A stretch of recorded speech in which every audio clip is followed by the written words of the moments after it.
¿Qué tal y muy buenas noches? Por tercera vez en menos de un mes, el periódico El New York Times hace de Cuba el tema central de uno de sus editoriales. 3 veces en menos de un mes. Y esta vez, en el último editorial, nombra los nombres de los políticos a nivel federal que se oponen al levantamiento del embargo y los que respaldan todas las restricciones en contra del régimen cubano. ¿Cómo es posible que un periódico tan importante dedique 3 editoriales al tema cubano en menos de un mes? ¿Qué es lo que hay detrás? ¿Hay alguien impulsando este deseo por parte de este periódico de ayudar a levantar el embargo? Esto y más esta noche en María Elvira, el primer programa de información, análisis y debate para todos los hispanos de Estados Unidos. A trabajar para usted.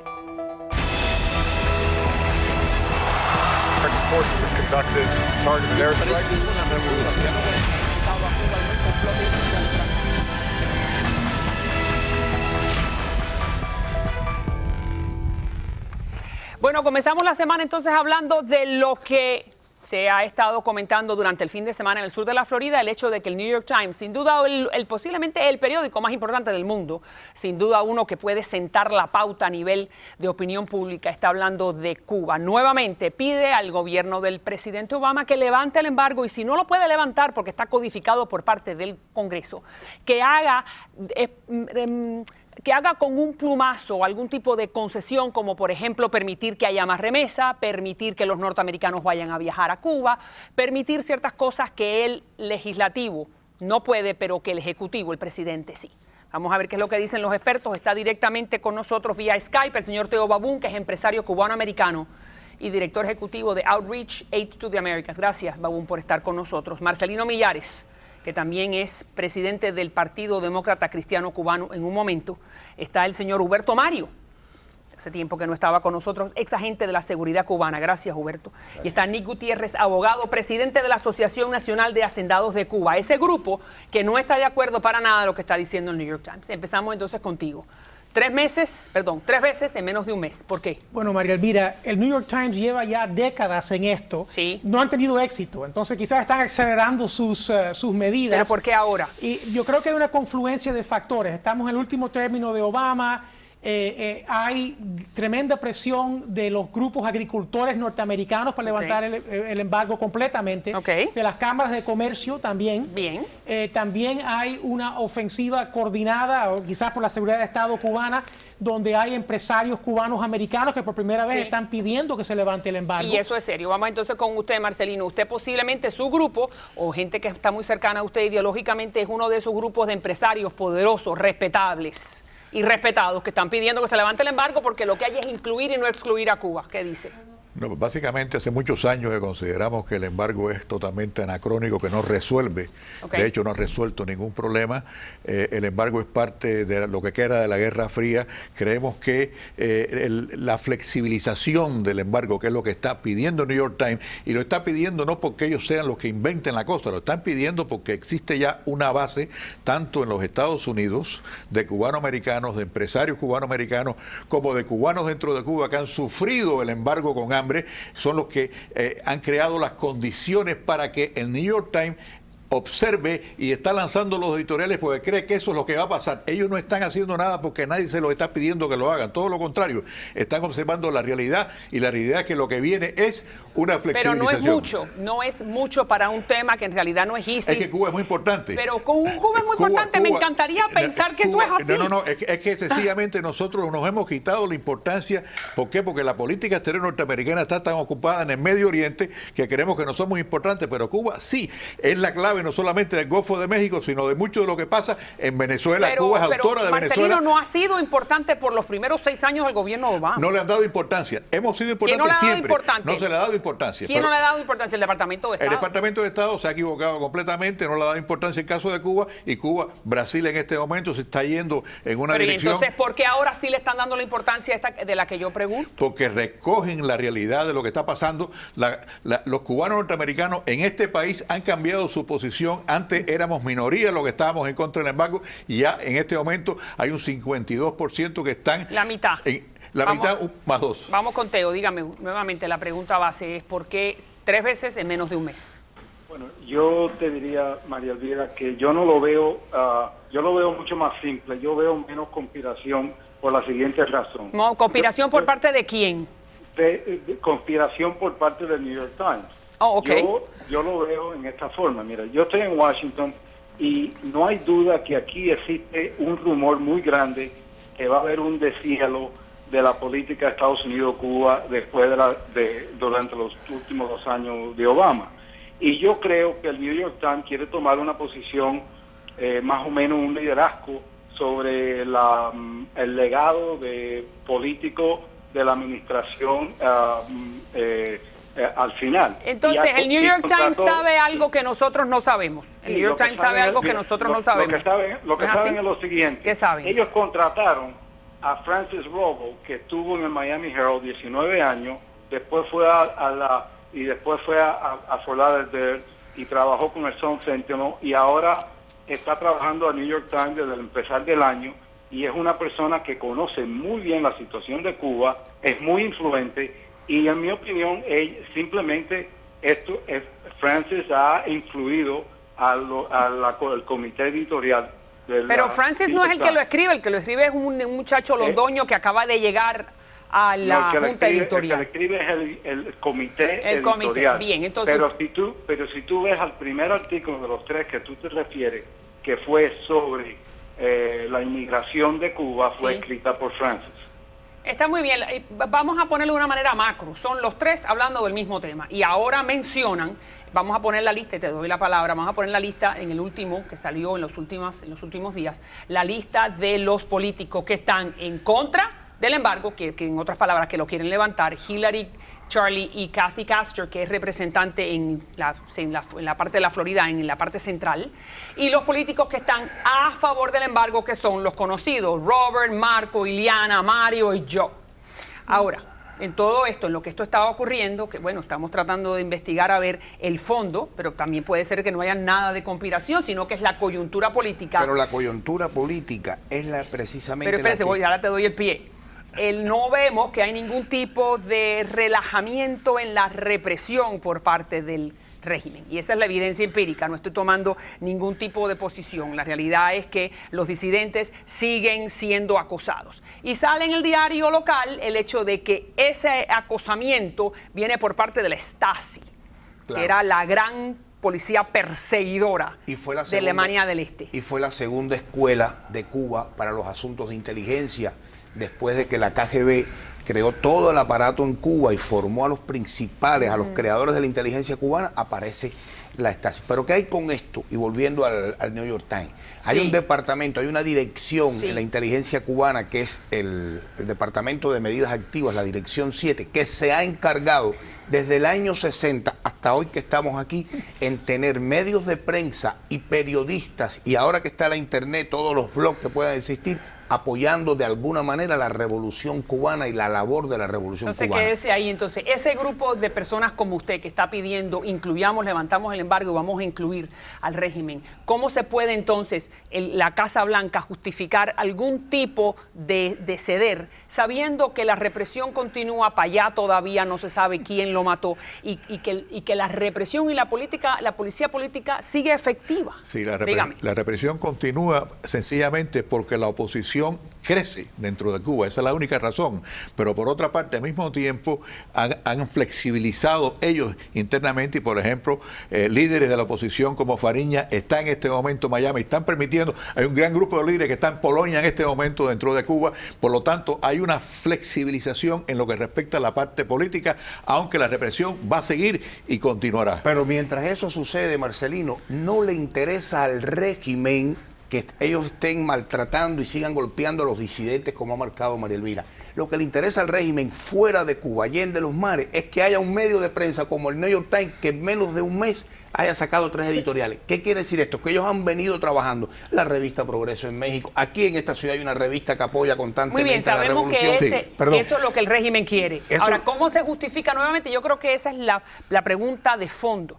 Estoy segura de que la lista de Marco, Iliana y los otros quieren un acercamiento con Cuba, pero ¿qué ha dado Cuba en derechos humanos para merecerse ese acercamiento? Nada. Y precisamente la razón por la cual queremos ganar espacio es para que de alguna manera poderle poner presión para que en el campo de los derechos humanos liberalicen o aflojen. Esa es la única manera. El aislamiento lo que hace es que le permite a Cuba justificar toda la represión que hace. El aislamiento permite la represión. Quieren poner presión, sin embargo, están empujando medidas para suavizar. O sea, para hablar en buen cubano, le zumba el mango que el New York Times, el periódico supuestamente campeón de la libertad de prensa en el mundo, está defendiendo si un gobierno totalitario en Cuba ha mejorado sutilmente su tratamiento de los disidentes. Eso es increíble. Porque Raúl Castro, si contra la Ebola han hecho algo, siguen reprimiendo, se han robado todo, siguen en su mismo curso traficando armas a Corea del Norte. Por Dios, ¿de qué estamos hablando aquí? Es la coyuntura.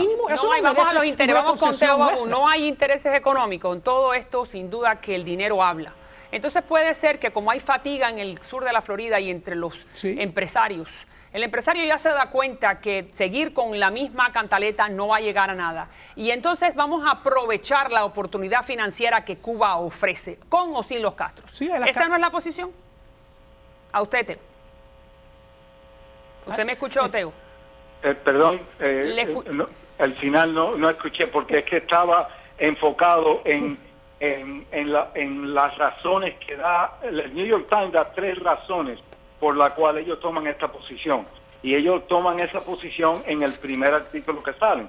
Primero ellos dicen que por primera vez en 50 años hay suficientes cambios para favorar estos cambios. Eso es subjetivo, pero bueno, muy bien. Exacto, Comercio, intercambio comercial y comunicaciones. Eso es básicamente, hagamos negocio unos con los otros. Es eso, dinero. Pero ellos toman otra posición que es más general. Ellos dicen que normalizar las relaciones con La Habana mejoraría las relaciones de Washington con los gobiernos de América Latina. Entonces ellos se tiran para ese lado y por eso es que yo digo que ellos están mirando a todo. Bueno, dígame. Verdad, porque efectivamente quienes aislando a Cuba, quienes ha quedado aislados son los Estados Unidos, y por eso New York Times dice que mejoraría las relaciones, porque ha llegado a un punto en el cual están perdiendo Brasil y han perdido Bolivia, etcétera. Entonces, esa es parte de la En 50 años la América Latina ha estado muy cerca de Washington, aún con el embargo. Dígame. Después del año 2006 de que Fidel entregó el poder a su hermano, Raúl está vendiendo el producto hacia el exterior y está aprovechando cualquier cobertura para venderse como un niño cantor de Viena. Fantástico. Es decir, perdón. Entonces, ¿qué pasa? Está golpeando, está maltratando a la disidencia, la está cerrando, pero está diciendo que es capaz de mandar médicos a curar el ébola y está tratando, y lo logró, de que Kerry reconociera eso públicamente, primera vez en 55 años. Es decir, está vendiendo el producto hacia afuera, un producto que no sirve para nada, pero esta gente le está tomando, se lo está comprando. Y nosotros como oposición lo que tenemos que hacer es doblarle la parada, en lugar de decir no hacemos nada y nos cruzamos de brazos manteniendo el aislamiento. Lo que tenemos que hacer es ganar espacios para poder aprovechar, aunque sea una gotica de agua. Precisamente el que no quería nada era Fidel. Fidel decía, cuando se abre un huequito por la pared, se cae la pared. Y nosotros como oposición lo que tenemos que hacer es abrir ese huequito, y quizás flexibilizando el embargo se puede abrir el huequito. Dos posiciones finalmente. Nadie dice que no haga nada, vamos a apretar. O sea, Raúl Castro no ha hecho nada, no ha cambiado nada. Hay muchas cosas que podemos hacer. Podemos internacionalizar el embargo, podemos ayudar a la oposición interna. Vamos a hacer algo, pero en contra del gobierno totalitario que hace 54 años esa ha sido la política que no se ha hecho nada, y ellos consideran que no se ha hecho nada porque es el gobierno americano que lo va a hacer. Somos nosotros los opositores los que tenemos trabaja que con ganar nosotros los para espacios. hacerlo. O sea, muchas gracias. Y usted decide, obviamente, en el tema cubano, usted es el que siempre tiene la última palabra. Gracias, señor Babú, gracias. Esto continúa, sin duda. Vamos a ver cuál es la próxima posición del New York Times. Ya regreso con más. A continuación, Venezuela en una olla de presión. Nicolás Maduro versus Diosdado Cabello. La adversión entre ambos ya no es secreto para nada.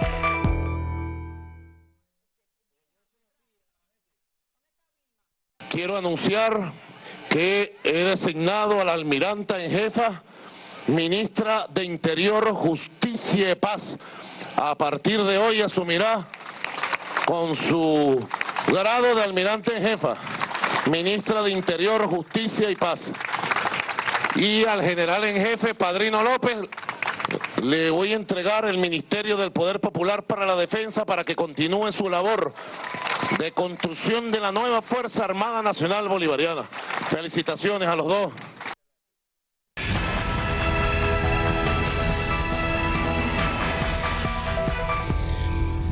Bueno, usted sabe que siempre estamos haciendo Venezuela y lo importante de la noticia de hoy es que es la destitución del ministro del Interior, el señor Rodríguez Torres. Ustedes saben que el Rodríguez Torres era uno supuestamente dentro del chavismo que estaba surgiendo como uno de los posibles sustitutos al presidente Maduro. Se cree, se dice, los analistas comentan que Rodríguez Torres era del bando de Diosdado Cabello, no del bando del presidente Maduro.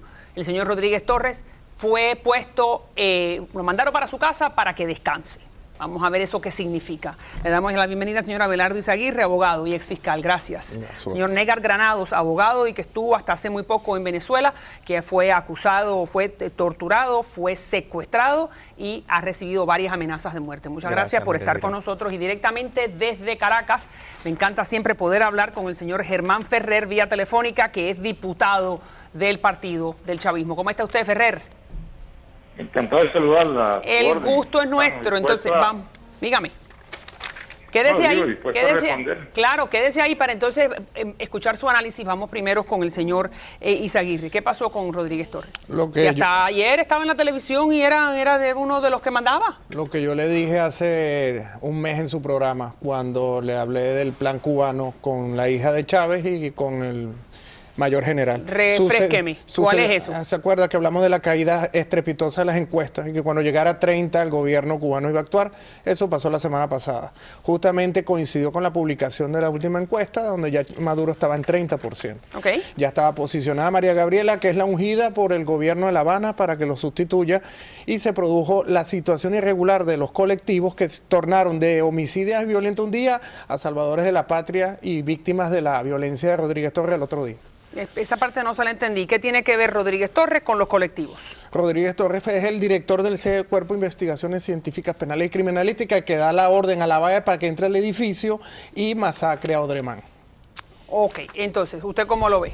¿Qué pasó con Rodríguez Torres? ¿Qué pasó con Cabello? Hay algo bien interesante ahí. La ascendencia de Cabello dentro de la fuerza militar. Cabello es un golpista que dio el golpe de Estado con Hugo Chávez. Tiene ascendencia dentro del eje militar. Y Rodríguez Torres era una de las piezas de Diosdado Cabello. Realmente, quien es la pieza de Nicolás Maduro es la almirante que está siendo nombrada o que está sustituyendo a Rodríguez Torres. Que era la ministra de Defensa. Que era la ministra de Defensa y que aparece como ministro de Defensa abrazada con Raúl Castro. Bien. En una visita que hace Raúl Castro a Venezuela. Entonces usted me está diciendo que la nueva ministra del Interior es amiga de La Habana. El presidente del país es amigo de La Habana. Y aquellos que no son amigos de La Habana están perdiendo su poder. Eso es lo que usted me está diciendo. Están en contra del régimen. Ah, están en contra del régimen. ¿Cómo van a estar en contra si son parte del régimen? Bueno, el que no está con La Habana está en contra de Nicolás Maduro. Con la revolución todo, sin la revolución nada. Vamos entonces a escuchar qué es lo que dice nuevamente el presidente Maduro, que agradece la labor de Rodríguez. Quiero agradecer al compañero mayor general Rodríguez Torres todo el esfuerzo que hizo, todo su trabajo durante 19 meses. Le he dicho que agarre 15 días de descanso. Tiene 15 años sin descanso. 15 días de descanso para que vaya a una nueva misión que le voy a dar estratégica. Una nueva misión al compañero Rodríguez Torres. Pendiente. Vamos a ver, mi querido señor Ferrer, directamente desde la Asamblea Nacional en Caracas, ¿cuál podría ser esa misión estratégica?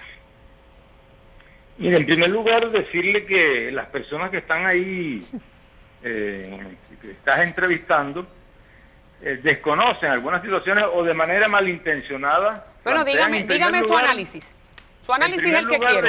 Que Rodríguez Torres es el jefe del CICPC. Rodríguez Torres era ministro de Relaciones Interiores. El CICPC tiene su propia dirección. Y luego hacen una cantidad de especulaciones que no tienen nada que ver con la verdad.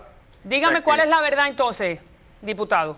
La verdad es que en cualquier gobierno existen los cambios de ministro, como ha ocurrido en muchísimas oportunidades aquí en Venezuela, sin que haya ninguna otra connotación que no sea que haya la posibilidad de que otras personas ocupen los cargos. Pero mire, fíjese, le voy a explicar por qué me parece, y de acuerdo a lo que usted me está diciendo, Rodríguez Torres es un muchacho sumamente joven, que estuvo en la televisión en los últimos meses muy a menudo, que estaba muy cercano de Cabello, que es el presidente de la Asamblea, muy cercano del presidente, el señor Maduro. Entonces, de repente ahora de que el muchacho le quieren darle 15 días de vacaciones, es que no tiene 75 años.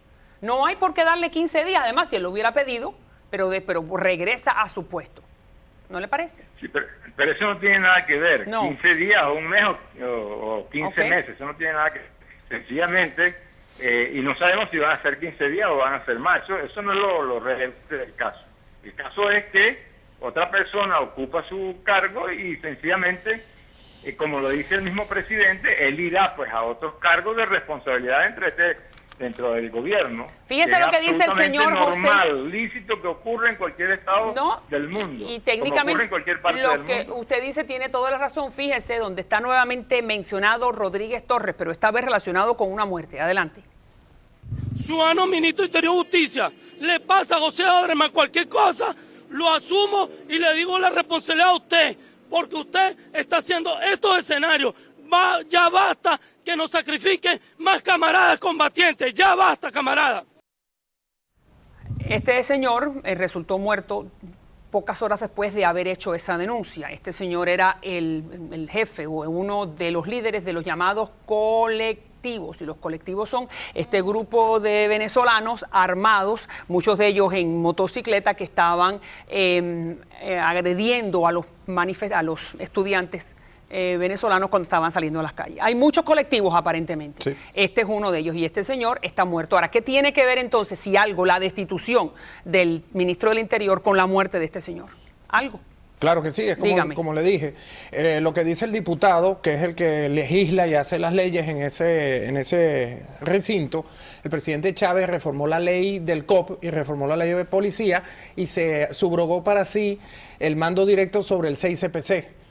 Que iba a ser ejercido. No le entendí. Ajá. Dígame. El presidente de la República modificó la ley para que el Cuerpo de Investigaciones Científicas, Penales y Criminalísticas dependiese de la Presidencia de la República por órgano del ministro de Relaciones Interiores, que en este caso era Rodríguez Torres. Okay. Cuando yo le dije que era Rodríguez Torres el que dio la orden, es porque él es el jefe superior. La orden máximo de que este señor lo ultimaran. Exactamente. Y entonces por eso es que los colectivos piden la destitución de Torres, el jueves amenazan con una marcha, el gobierno se tranza y el mismo jueves destituye en la Asamblea en una reunión a Rodríguez Torres. Podría ser entonces de que el gobierno llegó a un arreglo con los colectivos para que los colectivos se acerquen al gobierno y no creen el pánico. No, los círculos son del gobierno porque eran los que se llamaban antes círculos bolivarianos. Claro, pero algunos consideran de que esos círculos bolivarianos se estaban despegando, estaban tomando su propia autonomía en contra del gobierno. De ninguna manera. El gobierno lo que hizo fue limpiar con ellos. Hay algo bien interesante. Dígame. Y es la posición desde el punto de vista legal. La Constitución establece de alguna otra forma la reserva. Esos órganos de reserva militar, como los hay en todos los países, son órganos que fueron armados con armas. Los colectivos son estos, sí. Pero que devienen en los colectivos, efectivamente. Bien, entonces, sí. Esos colectivos y esa reserva unida es una Fuerza Armada Civil. ¿En qué país donde hay un estamento legal? Claro, pero es una Fuerza Armada Civil que en algún momento yo interpreté que ya no servían al amo, Toda que la era vida. el gobierno. Es que Vamos a ver tienen qué dice. preeminencia. Que algunos sí, otros no, se le estaban saliendo de las manos al propio gobierno. María Bueno, hay Elvira. mucho análisis. Vamos entonces a hablar qué es lo que dice el señor Ferrer. Dígame, usted está escuchando que el señor Oderman acusa directamente al ministro Torres y el ministro Torres lo destituye en poco tiempo después. ¿Hay alguna relación? Pero ¿por qué tiene que haber alguna relación? El ministro Torres tiene funciones que van mucho más allá de lo que es un cuerpo de seguridad de Estado. Okay. Que como todos los cuerpos que él pudiera coordinar. Sencillamente, lo que te decía, aquí se ha estigmatizado por alguna gente a los llamados colectivos. Aquí también existe una fuerza, que son las milicias, que son absolutamente legales porque están dentro de las leyes. Y bueno, aquí hay muchos colectivos que no necesariamente son colectivos armados que trabajan en función del ambiente, trabajan en función de la formación, trabajan en función de personas con discapacidad, en fin, toda una cantidad de elementos que no son muy bien. ¿Qué va a pasar con elementos Rodríguez armados Torres? ni nada por Mira, el estilo. Muy bien, ¿qué va a pasar con Rodríguez Torres? Debe ir a una misión que hasta este momento no se la han develado.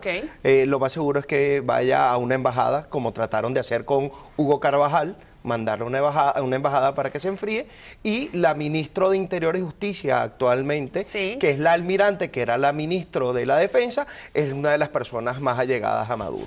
El problema va a ser... No, pero es que decía ahí, entonces significa que de cierta manera lo que siempre hemos ventilado en este programa, que independientemente que los venezolanos hermanos dicen que el gobierno de Maduro, ya Maduro no gobierna, que Maduro está al salir, la realidad es que una vez más la evidencia empírica demuestra que el señor Maduro está fuerte en Miraflores y que está logrando sacar del paso a aquellos que no están con él. La estrategia cubana está fuerte en Venezuela. Ok, bueno, ¿y la estrategia cubana, el señor Maduro responde a la estrategia cubana? En este momento.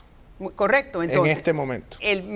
Por ahora, como diría... ¿Qué pasa con Diosdado Cabello, que sabemos que es otro que supuestamente no necesariamente es hijo de La Habana? Es el próximo en la lista. El 1 de enero del 2015 cambia la directiva de la Asamblea Nacional. ¿Y quién entra?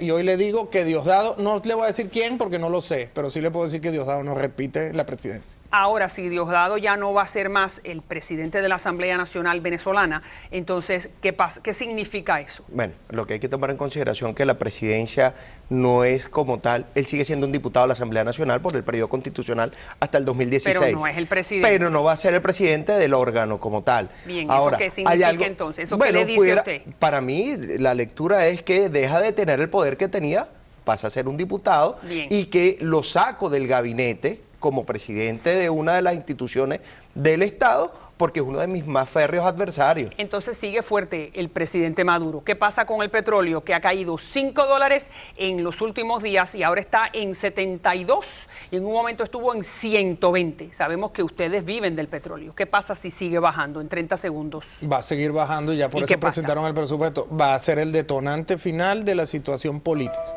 Muchísimas gracias. Señor diputado, siempre bienvenido. Vamos a tener una conversación usted y yo más fluida la próxima vez. Gracias por estar siempre con nosotros. Y a usted también. Al regresar, 2 muertos y 4 heridos. La violencia escolar sin fin a la vista. Y después, a pesar de estar detenido más de 4 meses, el cubano venezolano con nombre árabe, Jorge Abdalá Jail, le niegan el parol. ¿Por qué será? La respuesta a continuación. Gia Soriano, de 14 años, falleció como resultado de las heridas sufridas el viernes. La familia Soriano ha enviado esta breve declaración. Estamos devastados por esta tragedia sin sentido. Gia era nuestra preciosa hija y las palabras no pueden expresar cómo la vamos a extrañar. Hemos tomado la decisión de donar los órganos de Gia para que otros puedan beneficiarse.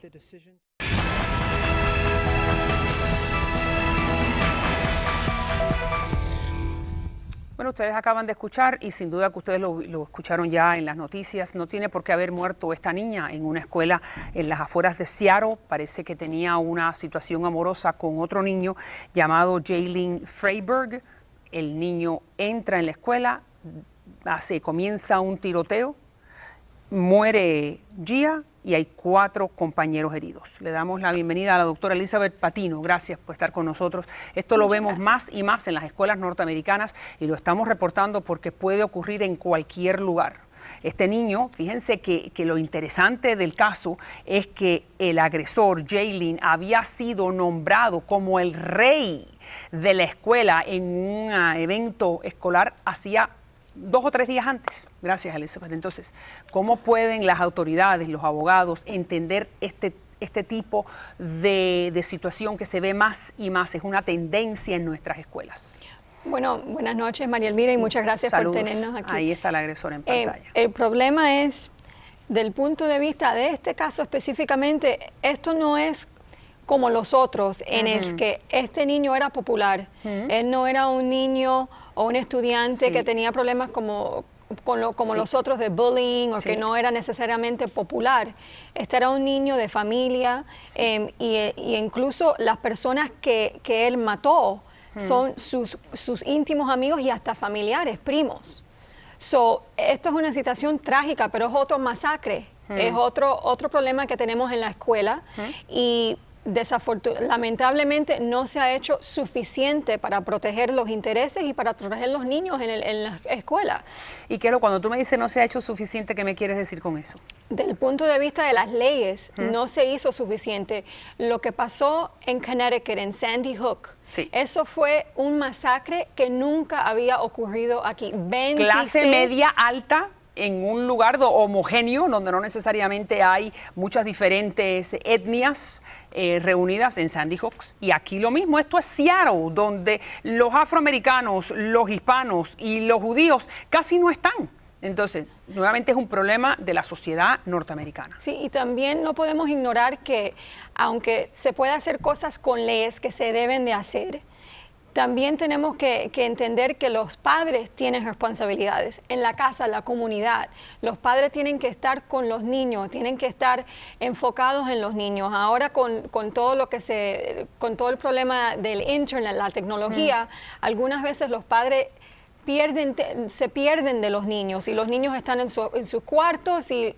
Pero cuéntame una cosa, ¿ves tú como abogada que en algún momento las autoridades van a tener que implementar en las diferentes escuelas, en todas las escuelas de los Estados Unidos, sensores para darse cuenta que ningún niño entra con un arma? Porque esto fue un arma de fuego. Bueno, eso son una de las cosas. El presidente Obama ha hablado de ese tema, que no necesariamente solamente eso, pero también poner más oficiales, más guardias de seguridad en las escuelas. También tratar de traer consejeros para que los consejeros estén en las escuelas y puedan tratar a lo mejor de identificar los estudiantes que a lo mejor tienen estos problemas que resultan en estos masacres. Pero tú lo dijiste ahora mismo, que este niño no indicaba ningún tipo de tendencia violenta ni agresiva. Este niño era popular y lo acababan de nombrar el rey de la escuela. De lo que se está reportando ahora es que va a empezar a salir la información. No se sabe realmente cómo era la vida familiar de ese niño. A lo mejor era popular en el colegio, pero a lo mejor tenía problemas en su casa con sus padres o con su familia.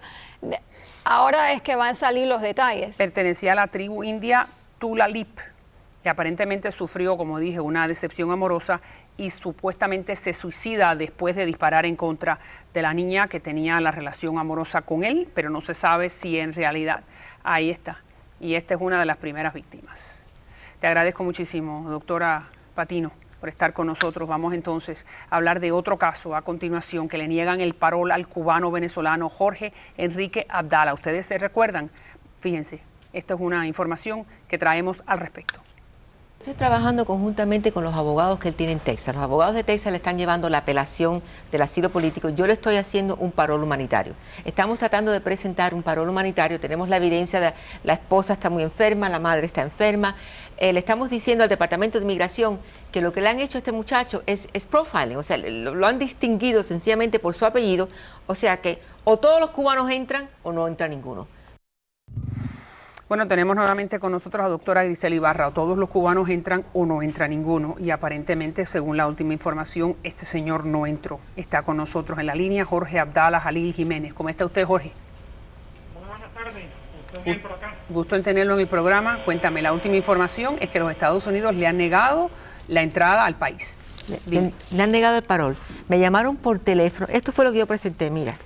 Sí, un expediente muy bien preparada por parte de la doctora Ibarra. Me llamaron por teléfono y me dijeron, no se lo vamos a dar, no lo vamos a soltar. Está bien, ya yo hice el primer escalón. Ahora voy para Washington a presentar esto en Washington. Tenemos por lo menos el interés de los congresistas cubanos americanos aquí, Lincoln Díaz Ballard y Liliana Ros-Lehtinen, están interesados en el caso. Lo que estamos pidiendo ¿Por qué estás tan interesada tú? Porque sabemos ya, para aquel que no ha visto el programa, sabemos que este señor desgraciadamente tiene 4 elementos en su contra. Nació en Cuba, tiene pasaporte venezolano y tiene apellido árabe. Exactamente. Esos son sus 3 pecados. Mira, que bueno, hay muchos que tienen los mismos pecados. El interés mío es la injusticia.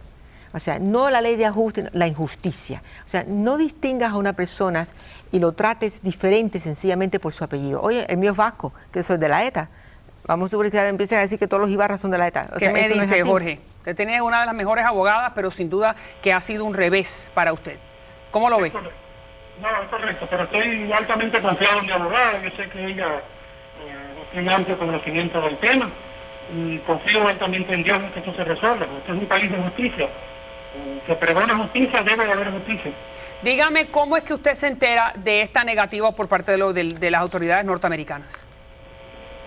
Hace un rato, como al mediodía, cuando hablé con mi esposa, pues me hizo el comentario de que habían negado.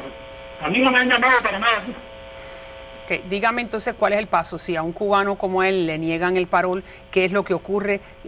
¿Cuál es el próximo paso para las autoridades norteamericanas? Bueno, lo que me dijeron los abogados, los oficiales de inmigración es que ellos estaban esperando la decisión del BIA para ver lo que hacían con él. ¿Qué es lo que es el BIA? El caso, la apelación del caso de él que está del asilo político. Esto es diferente al asilo político. El asilo político es una cosa, esto es un parol humanitario. Son dos peticiones, o Exacto. un parol humanitario y Exacto. también un asilo político. Exacto. Ahora esto va ahora para Washington. Bien. A que los oficiales en Washington, que están por encima de los oficiales en Texas, lo revisen y den una razón. Digan por qué. Ahora fíjate, el problema es que el parol no es un derecho, es un privilegio. Y es a la discreción del oficial. El oficial en realidad no tiene que decirte por qué, pero en este caso sí lo van a decir. Si no, vamos a la Corte Federal, que se sienten hablando un juez federal y le digan un habeas corpus, y le digan que por qué le están haciendo esto a este hombre.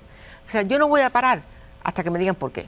Ahora, si me dicen que es un árabe que vino a volar el aeropuerto de Miami, yo pago el viaje para que lo deporten. Pero si no es así, que lo suelten y lo traten igual que a todos los demás. Y entonces dígame usted, que conoce muy bien la mentalidad del Servicio de Inmigración, ¿por qué usted piensa, sabiendo que este señor no tiene un expediente terrorista, que las autoridades norteamericanas se han empeñado en él y no le quieren dar el mismo derecho que le han dado a otros? Mira, hay dos cosas. Número uno, el nombre que tiene. Número dos, la pata que han metido. A este hombre lo torturaron, lo metieron en un cuarto con las luces prendidas 24 horas al día, con un ruido sonando todo el tiempo por 6 días. Eso es tortura. Cuénteme, Jorge, ¿cómo fue eso? Fueron 6 días con las luces prendidas. Explícame cómo fue esa experiencia. Es correcto, fue horrible. Fueron 6 días con las luces prendidas. En la noche apenas bajaban un poquito la luz. Y cada 10 minutos sonaba un sonido agudo que golpeaban en la puerta, y eso escuchaba uno el sonido agudo de todas las puertas de las demás celdas. Durante 6 días me tuvieron bajo esa tortura, la verdad que pude arrebatarlo porque Dios es grande. ¿Y eso no se lo hacían a más ninguno de los otros detenidos con usted en el centro de Texas? No, negativo, a mí me mandaron solo para allá. Yo llegué solo allá y estuve los 6 días allá y me volvieron a regresar para acá. ¿Y usted había oído ese tipo de torturas antes? No. Igual que él es diabético. Para llevarlo para la insulina lo amarraban con cadenas de los pies, de las manos y de la cintura. Tenía que caminar así.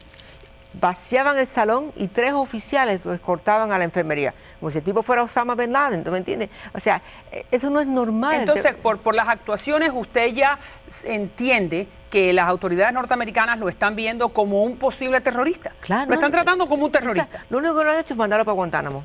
O sea, es lo único que no hicieron. ¿Me entiendes? Claro, pero bueno, voy más allá. No hay discernimiento por parte de las autoridades en Texas de darse cuenta que este señor no hay ningún tipo de expediente en su contra que lo vincule a actividades terroristas. Mira, mi amiga, tú sabes que cuando el gobierno mete la pata, lo que más le conviene es que lo deporten y se acabó, para que no pueda demandar, para que no pueda exigir. Él no va a pedir nada, lo único que pide es su libertad, pero ellos metieron la pata. O sea, no había razón para hacer esto. ¿Y usted considera que ahora todas estas negativas es para que ellos no salir en evidencia? Exacto, siempre lo hacen así.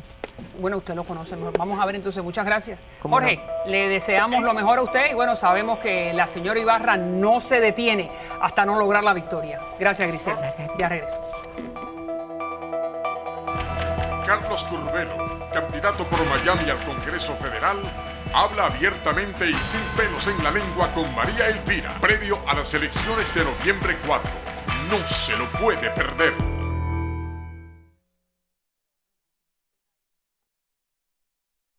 La mayor preocupación de nuestros residentes, de mis vecinos en el Distrito 26, donde yo he vivido hace 20 años, yo no me mudé al distrito como el congresista, es la economía. Vemos que esta recuperación económica bajo el presidente Obama solo ha beneficiado a las personas más acaudaladas de nuestra comunidad. ¿Por qué? porque no vemos que la economía está creciendo, porque no vemos buenas oportunidades y nuevos empleos, porque el gobierno está creando muchos obstáculos al crecimiento económico. Por eso yo apoyo una serie de medidas que pudieran ayudarnos a que la economía crezca y beneficie a todas las personas. ¿Para qué? Para que Estados Unidos continúe siendo esa tierra de oportunidad para todo el que quiera venir aquí a trabajar.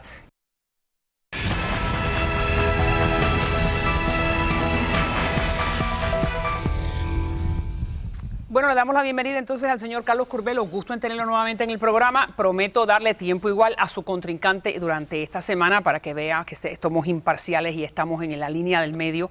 Gracias por estar con nosotros. Gracias. Distrito 26 al Congreso Federal. Eso es un puesto importante. Nos representa de Cayo Hueso hasta Westchester, que sin duda es una de las áreas donde más concentración de clase media cubana y latinoamericana existe. Gracias por estar con nosotros. Gracias, ¿Qué lo hace usted, Curbelo, ser la persona ideal para ir al Congreso Federal? María Elvira, para este distrito los últimos 4 años han sido muy difíciles. Hemos visto que campañas de ambos partidos han cometido serios crímenes. Pero dígame usted, ¿por qué usted es la persona indicada para ir y representarnos? Porque ha llegado el momento de darle paso a una nueva generación que venga con nuevas ideas, que venga con un nuevo estilo, que no esté dispuesta a hacer cualquier cosa con tal de ganar una elección, y para que nosotros podamos también tener una voz en el gobierno. Hay muchos jóvenes, María Elvira, que no se sienten representados por el sistema político en Estados Unidos, y creo que sí, que ha llegado ese momento de que se nos dé un puesto en la mesa. Sí, dígame dos de sus cualidades o dos de las calificaciones que usted tiene para estar en ese puesto. Mira, aquí en el sistema escolar de nuestro condado, el cuarto más grande en todo el país, hemos logrado mejorar la calidad de la educación sin aumentos de impuestos. Le hemos dado aumentos a nuestros profesores. Bien. Hemos eliminado todas las escuelas con calificación de F. Hoy en día las escuelas secundarias todas son de A y de B. Y lo hemos hecho trabajando en equipo. 5 republicanos y 4 demócratas. Amén. Sin discordia, trabajando todos hacia una meta. Si en Washington adoptaran esa actitud, estaríamos mucho mejor como país. Y la clase política tuviera una situación de mucho más respetabilidad ante el pueblo norteamericano. Usted dice que hay que limpiar el embarre. ¿Qué embarre? ¿Cuál es el embarre del que usted habla? Bueno, todos sabemos, y la prensa ha hablado mucho en los últimos años del caso del excongresista Rivera, Ana Aliegro, Justin Lamar Sternad, que fue el candidato fantasma. Bueno, resulta ser, hace un mes, en primera plana sale que la campaña del señor García del año 2010 también había reclutado un candidato fantasma. Cuyo nombre es Rolia Rojo. Sí, es una investigación abierta. Como también estaba en investigación el de su partido, que es David Rivera, que tampoco hay que criticar ambas. Todo está mal hecho. Y también en el año 2012 la campaña del señor García fue hallada ya culpable de fraude en las boletas ausentes. Su ex jefe de campaña, ex jefe de despacho, fue encarcelado. Así que esta comunidad se merece congresistas que produzcan soluciones y no escándalos. Y sabía García, y le vamos a dar la oportunidad también a él, ¿sabía García lo que estaba haciendo su jefe de campaña? Si no lo sabía, también es desconcertante. Todos los oficiales electos tenemos que hacernos responsables por nuestras campañas.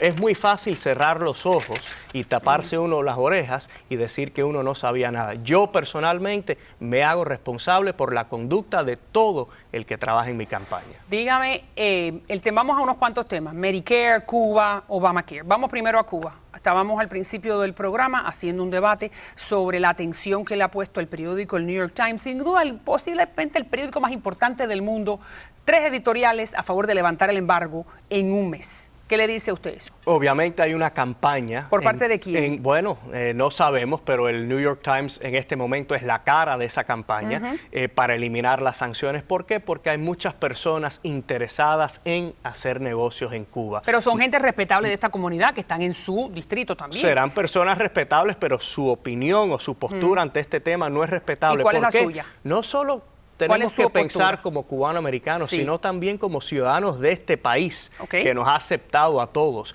El gobierno cubano es un enemigo del gobierno de los Estados Unidos. Es un gobierno que aún tiene un americano secuestrado ya hace 6 años, el señor Gross. Okay. Es un gobierno que fue hallado culpable por la ONU de traficar armas ilegalmente a Corea del Norte. Bien. Es un gobierno que colabora con el régimen de Venezuela para asesinar a jóvenes venezolanos en las calles de Caracas, que colabora con Irán, entonces, con Ecuador. Es su posición entonces, sobre el embargo en ese sentido? ¿Qué piensa usted de lo que dice el New York Times? No podemos entregar concesiones unilaterales a un gobierno que es enemigo de Estados Unidos y que está actuando cada día para hacerle daño a este país. Okay, pero entonces, ¿qué haría usted en referencia al embargo? Si usted está en el Congreso Federal y tiene que votar para suavizar el embargo norteamericano o para quitar los viajes de muchos de sus votantes, ¿usted qué haría? El tema de los viajes y de las remesas, yo no cambiaría nada, porque yo no me opongo a que las personas ayuden a sus familiares. Okay. Ahora, yo sí me opongo a que el gobierno de Estados Unidos ayude al régimen de los Castro. El régimen de los Castro no ha hecho nada para merecerse concesiones unilaterales y por lo tanto estoy completamente opuesto. Y no recibo fondos en mi campaña de aquellos que sí están a favor de un relajamiento de las sanciones. Que son muchos de esos empresarios norteamericanos que están a favor de lo que dice el New York Times. Vamos al Medicare. Usted dijo que era un Ponzi scheme, que eso en inglés es lo mismo que una pirámide. Una pirámide es una actividad ilegal. ¿Qué es lo que usted quiere decir con la pirámide en referencia al Medicare? María Elvira, yo tengo una abuela de 92 años, okay, así que yo entiendo la importancia del Medicare y del Social Security. Okay. Y aquellas personas mayores a las cuales se les hizo una promesa, tenemos que cumplir con esa promesa. Ahora, hay muchos jóvenes en nuestro país, personas que tienen 20, 30, 40 años, que están aportando a estos programas hoy y tienen una preocupación de que estos programas vayan a quebrar de aquí a 15 o a 20 años. Entonces, tenemos que hacer una serie de modificaciones. La primera sería reponer los $700 mil millones que el Obamacare le restó al programa de Medicare. Si reponemos esos fondos, ya eso le da más vida al Medicare. Por otra parte, tenemos que reconocer que estamos viviendo más las personas, así que tenemos que hacer unos ajustes para proteger el Social Security y el Medicare para las personas mayores de hoy y para las de mañana también. Vamos a ver, que gane el que el público decida. Siempre bienvenido. ¿Cómo no? Y si es usted, y si es usted, bienvenido nuevamente. Gracias nuevamente, ya regreso.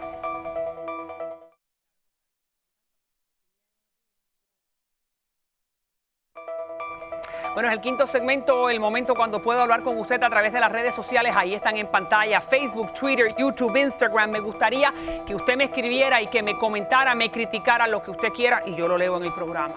Vamos a ver qué es lo que dice el señor Gabriel Martínez. Vamos a ver, Gabriel, María Elvira. Lo más triste es que todavía hay gente que no se acaban de dar cuenta que desde hace muchos años en Cuba aquella revolución no existe. Bueno, Gabriel, la realidad es que cuando se trata del tema de Cuba hay muchas variantes, como usted lo vio al principio de este programa. ¿Usted qué piensa sobre los artículos del New York Times? Usted me escribe nuevamente y me dice su opinión. Gracias por la sintonía. Mañana prometo leer más comentarios. Gracias por la sintonía. Ahí está la página del internet donde usted puede ver programas anteriores, no solamente, sino también puede escribirme. Gracias. Como siempre digo al final de todos los programas, si Dios contigo, ¿quién contra ti? A Bobby en éxtasis por el pelo, a la señora Dania por la cara y a Gabriela por los atuendos de las mejores diseñadoras en el sur de la Florida. Gracias a usted por la sintonía. Nos vemos mañana a la hora de siempre, aquí a las 8 de la noche en Mira TV. Hasta entonces, buenas noches.